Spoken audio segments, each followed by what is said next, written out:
আর উন্নতি কল্পের জলসা হচ্ছে আল্লাহ। এই জলসা কে উদ্দেশ্য করে, এই মাদ্রাসাকে কেন্দ্র করে আল্লাহ আমি আমার পকেটের 500 টাকা, আমি আমার অর্জিত সম্পদের 1000 টাকা, 100 টাকা আল্লাহ তোমার এই মাদ্রাসার জন্য, নবীর ঘরের জন্য দান করে দিলাম। আল্লাহ গো, তুমি এই দানের বিনিময় আমার জীবনের গুনাহগুলো মাফ করে দাও। বিশ্ব নবী বলেন, as-সাদাকাতু তুতফিউল খাতিয়াতা, এই সাদকা, এই দান তোমার জীবনের গুনাহ মাফ করে দেবে। কামা ইউতফিল মা আন-নারা, যেইভাবে পানি আগুনকে নিভিয়ে দেয়। জোরে বলুন সুবহানাল্লাহ। দেখুন আমার প্রিয় ভাইরা, ধরুন আপনাদের এই বাজার গায়ের একটা বাড়িতে আগুন লেগে গেল, তো ওই আগুনটা আপনারা কি দিয়ে নিভান? পানি দিয়ে না? আপনি ওই আগুনের উপরে পানি ঢালতে শুরু করেন, পানি ঢালতে ঢালতে আগুন নিভিয়ে যায়। তো বিশ্বনবী বলছেন, কেউ যদি দান করে আল্লাহর রাস্তায়, মাদ্রাসার জন্য, মসজিদের জন্য, গরিব তাই কামনা করেন আল্লাহর কাছে, এক নামাজের বিনিময়, এই রোজার বিনিময় তুমি আমাদেরকে সওয়াব দান করো, নেকি দান করো, এবং তুমি আমার বিগত জীবনের পাপগুলোকে মাফ করে দিয়ে, গুনাহগুলোকে মাফ করে দিয়ে আল্লাহ তুমি আমাকে জান্নাতবাসী করে দিও, তাই কিনা? তেমনি ভাবে আমি বলতে চাই আমার প্রিয় ভাইরা, তেমনি ভাবে এই দানের একটা ভূমিকা। বিশ্বনবী বলেছেন, যদি তোমরা আল্লাহর কাছে ক্ষমা পেতে চাও, তোমরা তোমাদের বিপদ আপদ থেকে উদ্ধার পেতে চাও, তোমরা যদি নেকি অর্জন করতে চাও, তাহলে তোমরা বেশি বেশি করে আল্লাহর রাস্তায় দান করো। বিশ্বনবী একটি হাদিসের মধ্যে বলেন, as-সাদাকাতু তারাদ্দুম মিনাল বালা, যদি কোনো ব্যক্তি আল্লাহর রাস্তায় দান করে, এই দানের বিনিময় আল্লাহ পাক রব্বুল আলামিন তার বাড়ির, তার জীবনের সমস্ত বিপদ আপদগুলোকে দূর করে দেবে। জোরে বলুন সুবহানাল্লাহ। যদি কোনো ব্যক্তি আল্লাহর রাস্তায় দান করে, আল্লাহ পাক রব্বুল আলামিন তার দানটাকে গচ্ছিত করে রেখে দেন এবং সেটাকে বৃদ্ধি করতে করতে, ওয়াল্লাহু ইউদাইফু লিমান ইয়াশা, আল্লাহ যত চান বাড়িয়ে কিয়ামতের দিন উপস্থিত করে দেবেন এবং ওই ব্যক্তিটাকে এই দানের নেকির বিনিময়ে, সওয়াবের বিনিময়ে জান্নাতবাসী করে দেবেন। জোরে বলুন সুবহানাল্লাহ। একজন ব্যক্তিকে আল্লাহ তাআলা জান্নাত ঢুকাচ্ছে, তখন ওই ব্যক্তিটা মনে মনে ভাবছে যে আমি জান্নাত কেন যাচ্ছি? আমি তো বেশি বেশি করে নফল নামাজও পড়তে পারি নাই, নফল রোজাও করতে পারি নাই, আমি তো তেমন কোনো ইবাদত খুঁজে পাচ্ছি না আমার জীবনে, তো আল্লাহ আমাকে জান্নাত দিয়ে দিল। তখন রব্বুল আলামিন বলেন, ও আমার বান্দা শোনো, তুমি বেশি বেশি করে ওই সমস্ত ইবাদত করতে পারো নাই, কিন্তু তুমি একটা গুরুত্বপূর্ণ ইবাদত করে গেছিলা, তুমি ওটাকে ইবাদত ভাবো নাই, তুমি কোনোদিন ওটাকে ইবাদতের মধ্যে ক্যালকুলেশন করো নাই। এই যে তাকাও, এই যে পাহাড় দেখতে পাচ্ছ, এটা হচ্ছে তোমার নেকির পাহাড়, এটা হচ্ছে তোমার সওয়াবের পাহাড়। কারণ তুমি বিভিন্ন জায়গায় জালসা শুনতে গেছিলে, তখন তুমি বিন্দু বিন্দু করে আল্লাহর রাস্তায় দান করেছিলে, গরিব অসহায় ব্যক্তিকে দান করেছিলে, মাদ্রাসার জন্য দান করেছিলে, মসজিদের জন্য দান করেছিলে, তুমি তোমার জীবনে অনেক দান করেছো, তুমি অনেক দান করেছো। সেই দানগুলোকে তুমি ক্যালকুলেশন করে রাখো নাই বান্দা, তুমি কোনোদিন ওগুলোকে গচ্ছিত করে রাখো নাই। কিন্তু আমি আল্লাহ, তুমি যেখানে 10 টাকা দিয়েছো, 20 টাকা দিয়েছো, 100 টাকা দিয়েছো, 50 টাকা দিয়েছো, সেটা মাদ্রাসার জন্য হোক, সেটা মসজিদের জন্য হোক, সেটা ইতিমদের জন্য হোক, সেটা গরিব অসহায় মানুষদের জন্য হোক না কেন, আমি সবগুলো গচ্ছিত করে রেখেছিলাম। এবং শুধু গচ্ছিত করে রাখি নাই, ওয়াল্লাহু ইউদাইফু লিমান ইয়াশা, আমি আল্লাহ সেগুলোকে বৃদ্ধি করতে করতে আজ এই জায়গায় পৌঁছিয়ে দিয়েছি।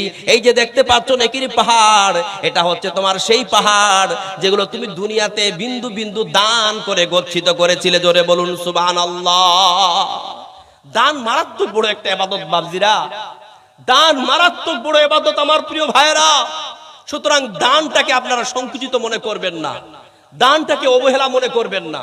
দান কত বড় একটা মারাত্মক ইবাদত, আমি একটা এক্সাম্পল আপনাদেরকে দিচ্ছি, কোরআন থেকে দেব। কি থেকে দেব? কোরআন থেকে দেব।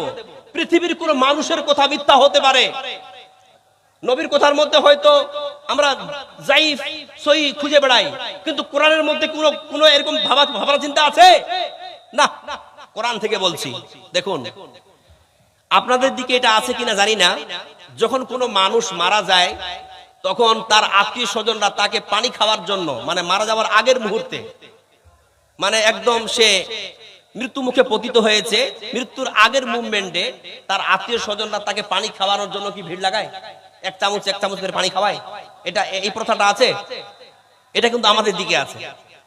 দেখবেন তার 14 গোষ্ঠী, তার 16 গোষ্ঠী, 17 গোষ্ঠী, 18 গোষ্ঠী চলে এসেছে তাকে পানি খাওয়ার জন্য। যে এই গোষ্ঠীর একটা লোকও তার খোঁজ নিত না যখন সে বেঁচে ছিল, যখন সে ভালো ছিল, বৃদ্ধ অবস্থায় ছিল। আরে দেখবেন ছেলের সাথে বাবার সম্পর্ক নাই, ভাই ভাই সম্পর্ক নেই, কাকা ভাতিজার সাথে সম্পর্ক নাই, কোনোদিন কোথাও বলে না, খোঁজও নেয় না। এমনও কিছু মা বাবা আছে সন্তানদের কাছে এত অবহেলিত হয়ে গেছে যে ওই সন্তান তার মা বাবার খোঁজ নেয় না। তার বৃদ্ধা মা, তার বৃদ্ধ বাবা কি অবস্থায় আছে, কি হালে আছে, কি খেলো না খেলো, সে প্রতিদিন মানে মাছের পেটি খাচ্ছে, গরুর মাংস খাচ্ছে, কবিতরের স্যুপ খাচ্ছে, কতটা ভিআইপি খাবার খাচ্ছে, কিন্তু একদিনও মনে করলো না যে এক বাটি মাংস, একটা মাছের পিস আমি আমার মাকে দিয়ে আসি, আমার বৃদ্ধ বাপকে দিয়ে আসি। কিন্তু যখন খবর পেয়েছে যে তার বাপ মরতে বসেছে, তার মা মরতে বসেছে, তখন সব ছুটেছে তাকে পানি খাওয়ার জন্য। এসে তখন লাইন লাগিয়েছে এক চামচ এক চামচ করে। আর মহিলাদের মধ্যে এটা বেশি দেখতে পাওয়া যায়। একজন তো বলে, বুবুকে বুবু তুই কত খাওয়ালি? বলছে আমি 2 চামচ পেয়েছি। আমি 3 চামচ খাওয়াতে পারলাম না। একজন বলছে তুই তাও 2 চামচ খাইয়েছিস, আমি তো ওটাও পারলাম না। মানে কত চামচ পানি খাওয়াতে পেরেছি এটা নিয়ে কম্পিটিশন চলছে। লোকটা মনে হয় যদি আরো 10 মিনিট বাঁচতো, তার আত্মীয় স্বজনরা পানি খাইয়ে খাইয়ে তাকে মারি দিচ্ছে।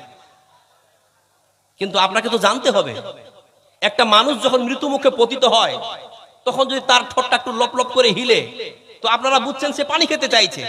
তার ঠোঁটটা শুকিয়ে আসছে, তাকে পানি খাওয়াচ্ছেন না। আল্লাহর কোরআন কি বলছেন শুনুন। আল্লাহ পাক রব্বুল আলামিন বলেন, যখন একজন মানুষ মৃত্যু মুখে পতিত হয়, তখন ওই মানুষটা আল্লাহর কাছে ফরিয়াদ করে বলে, ইয়া আল্লাহ, ইয়া রাব্বুল আলামিন, তুমি আমাকে একটু ঢিল দাও, তুমি আমাকে একটু মোহলাত দাও। আমি দুনিয়াতে যাব এবং দান করে, সৎ কার্য করে, আমি দান করে, এই মাদ্রাসার জন্য দান করে, মসজিদের জন্য দান করে, গরিব অসহায়কে দান করে, নেকশিলদের অন্তর্ভুক্ত হয়ে তোমার কাছে আবার ফিরে আসব। কিন্তু সেই দিন আল্লাহ পাক বলবেন যে তোমার জন্য আর মুহলাত দেওয়া হবে না, তোমার জন্য আর ছাড় দেওয়া হবে না, কেননা তোমার সময় এসে উপস্থিত হয়েছে। যখন কোনো ব্যক্তির নির্দিষ্ট সময় তার কাছে উপস্থিত হয়ে যায়, তখন 1 সেকেন্ড তার জন্য আগেও করা হয় না, 1 সেকেন্ড পরেও করা হয় না। জোরে বলুন সুবহানাল্লাহ। এখন আমার প্রশ্ন হচ্ছে, প্রিয় ভাইরা, ওই লোকটা মরার সময় সে তো বলতে পারতো যে আল্লাহ তুমি আমাকে ছাড় দাও, আমি দৌড়ে গিয়ে 2 রাকাত নামাজ পড়ে আবার ফিরে আসবো। সে তো বলতে পারতো যে আল্লাহ তুমি আমাকে ছাড় দাও, আমি দৌড়ে গিয়ে একটা রোজা রেখে চলে আসবো, কারণ আমাকে দেখি করতে হবে, তাই তো? কিন্তু তার ব্রেন তখন খুলে গেছে। এখন আমাদের ব্রেন খুলে না যে দান করা কত বড় নেকি, এখন আমাদের ব্রেন খুলে না। কিন্তু যখন আমাদের কাছে মৃত্যু আসবে, পৌঁছে যাবে, যখন মালাকুল মাউত আমাদের ঘাড়ে এসে বসে যাবে, সেই দিন আমরা বুঝতে পারবো দান করা কত বড় একটা সওয়াবের কাজ, কত বড় নেকির কাজ, কত বড় বুদ্ধিমানের কাজ। সেই দিন আমরা বুঝতে পারবো, যেমন ওই লোকটা বুঝতে পেরেছিল। কারণ সে বুঝতে পেরেছিল, আমি যদি দুনিয়াতে যাবার পর 1 রাকাত নামাজ পড়ে ফিরে আসি, তাহলে আমি একটা রাকাতের সওয়াব নিয়ে আসবো। যদি আমি একটা রোজা করে আসি, তাহলে একটা রোজার মানে সওয়াব নিয়ে